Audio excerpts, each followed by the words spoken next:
Hi, I'm Nathan Bolt, artist at Emergent, and in this video we're going to cover alpha blending for hair on characters.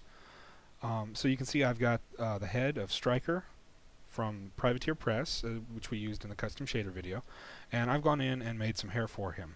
And this consists of a base hair form, and then I've got a couple of alpha planes that are set up so that the texture will blend seamlessly with the base hair form. So let's go ahead and do a quick test export. If you've ever tried to author hair before, what we're going to see here probably won't be an unfamiliar sight, but from the front everything starts to look okay, and as we move around to the back side you'll see that we're getting some really funky behavior on these alpha planes.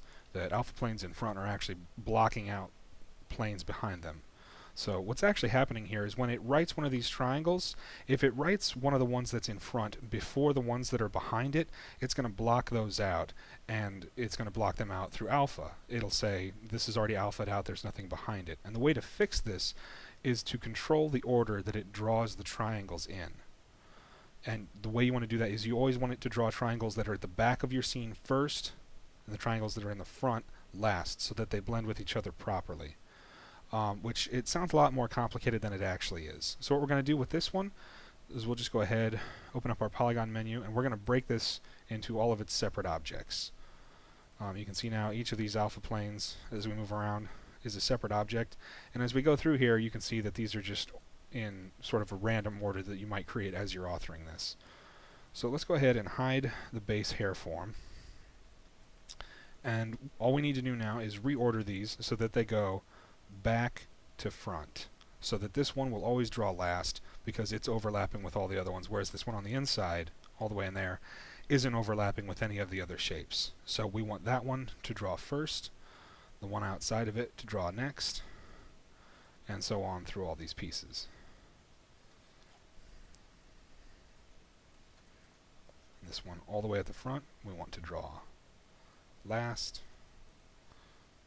this one next to last, that one right in the middle. So once we've got all these in order, if you select through them one at a time, you should start in the middle and then work your way out one at a time from there. So one of the other problems that we would have if we were to just recombine these right now is that all of these are one-sided, and if we simply set these all to be two-sided, they're still not going to draw in the right order because it's going to draw the inside of one and then the outside of that same one. Whereas what we want to do, when you're looking at it from this angle, we want it to draw back to front, which will be the opposite. We want this one to draw first. And so the way we accomplish that is just take all of these, duplicate them, and go up here to normals, hit reverse, and let's go ahead and look at these. So now we want it to draw back to front, and you'll see when we duplicated it, it preserved that order for us in the order we selected them. So the other thing we need to do is to make sure these are in the right order with the front-facing polygons.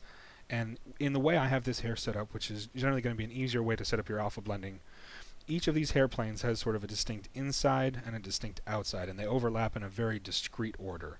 And so in this case what we want to do is do the inside of each of these hair planes back to front, which is going to be, this will be the back and this will be the front.